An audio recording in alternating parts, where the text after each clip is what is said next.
All right, let's bring in someone who knows all about this, Jessica Mishali. She, you remember, defended Marsha Thompson successfully, who was a victim of abuse. You could feel that all the way through her trial. All right, I'm not saying that men don't get abused, but what's your take on this guy and his stories of abuse, and how does the court parse this out? Because there's so much at stake in this hearing. If he's successful, his 20-year sentence, which he'd probably serve about 85% of, drops down to 4 years. This is massive. The families are in the courtroom. What is the judge looking for? And if you were defending him, what would you be accentuating for the judge?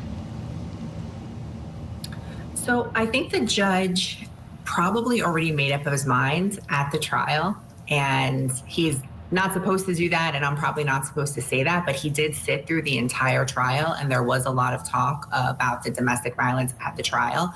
So I think he knows going into it. I think the judge has probably already decided as well that a 4-year sentence would not be appropriate for this defendant. I think that's where the judge's head is at. He would probably be open-minded and looking to hear something that's new that he didn't know anything about. But I think it's a lot in the way things are delivered, the way someone says something rather than what they say. And when you listen to him here, you don't hear a lot of emotion. You don't hear a lot of remorse. And if I had been his attorney, I would have been advising him to heavily lean on his remorse for the situation. That would be number one.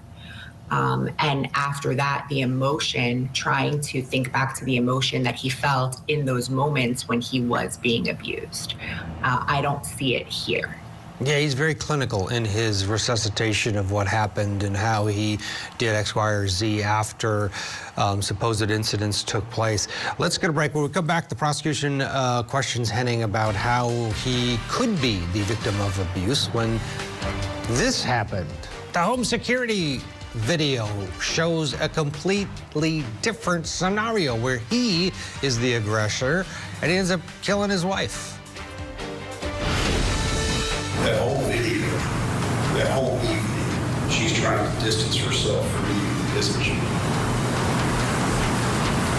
You follow her through the house, don't you? Yes. Friday nights, the WNBA is on ION. Tonight, the Sun take on the Lynx. Then, the Storm host the Mercury. Coverage starts tonight at 7. Find ION wherever you watch. ION, it's on. How can anybody think I'm guilty? I said, OJ, everybody thinks you're guilty. Trial and error. Why did OJ win? Marathon begins Saturday morning, 9/8 Central. Only on Court TV.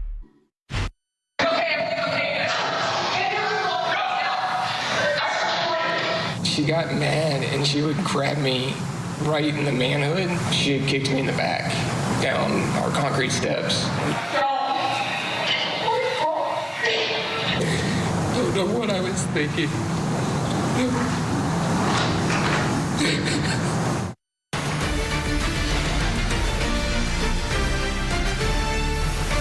All right, that case was something else. The case against Mr. Henning.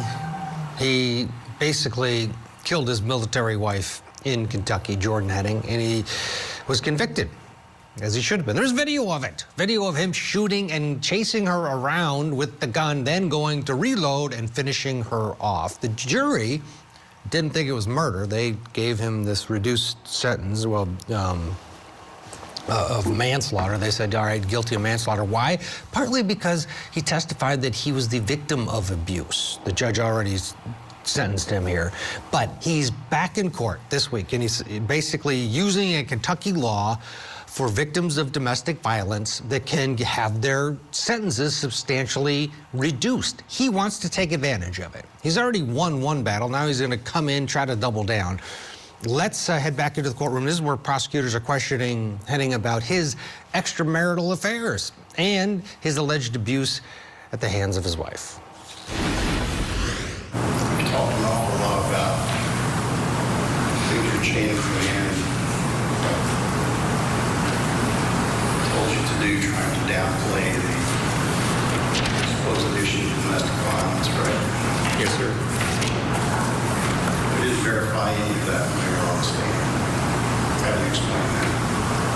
Is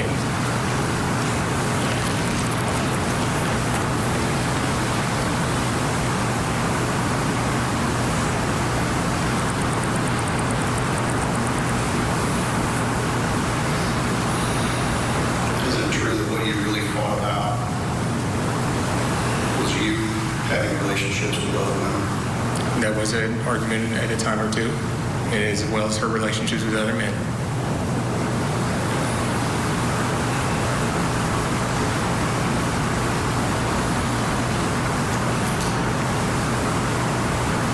The night you murdered Ashley, Object to that, Judge. Committed the act of manslaughter.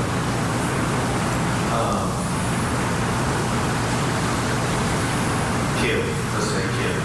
Okay. The night you killed Ashley, she's heard on the video saying she's going to call Major.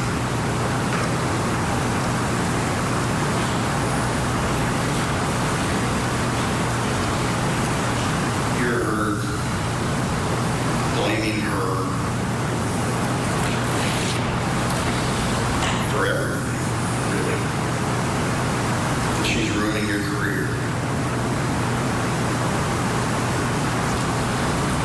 That whole video, that whole evening, she's trying to distance herself from you, isn't she? You followed her through the house, don't you? Yes.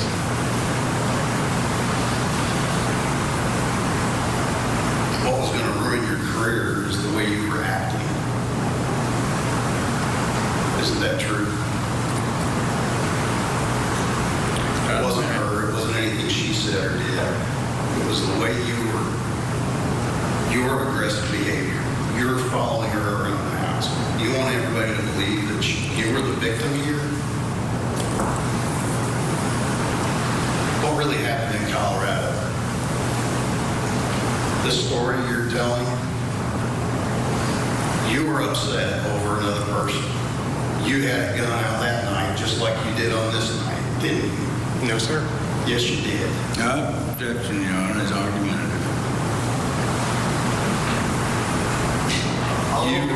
We're glad to hear it. There's less evidentiary requirements not in front of the jury, it's just in front of me. Questions can be listed on cross-examination and go to issues concerning me, domestic violence, leading up to domestic violence, past issues. So You were arguing because you were waving her gun around and going to go after her ex-husband that night, weren't you? No, sir. Not only were you having extramarital relationships, you want to claim that she was abusive to you in a sexual way as well, right?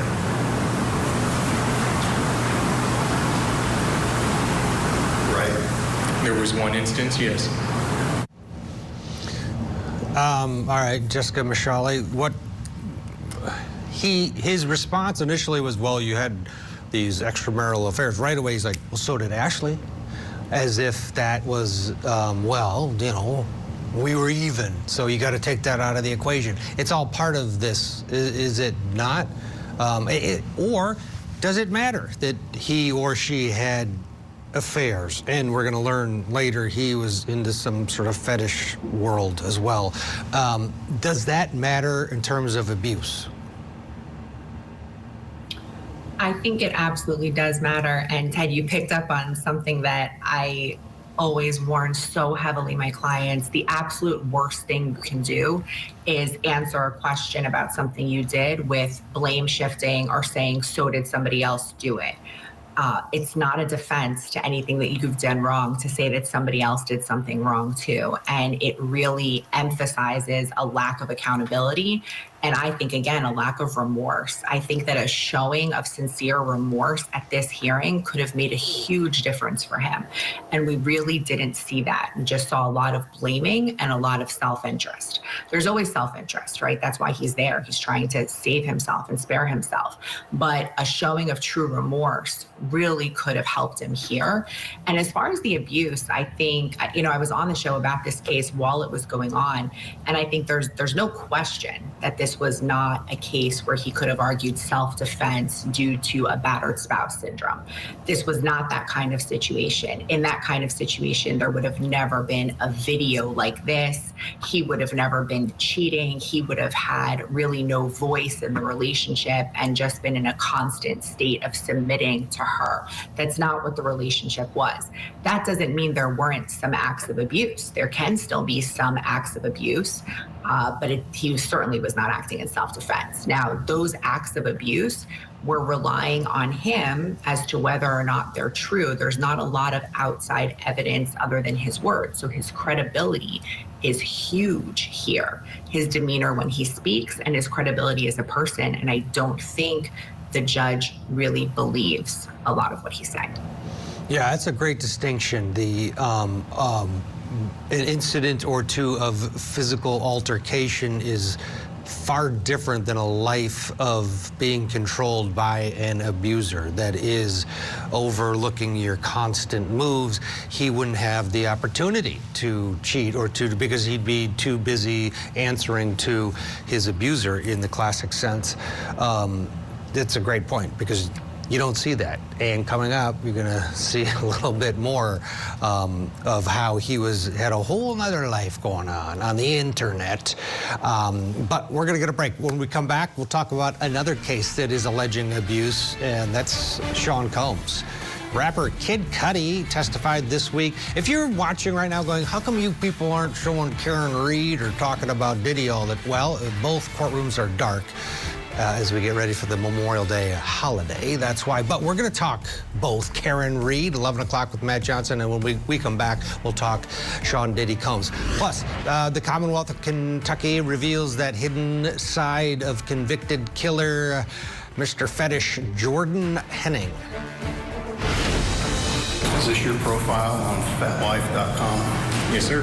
First page is your profile. The second page is all of the things that you're into. Is that right? When I created this, yes, at the time.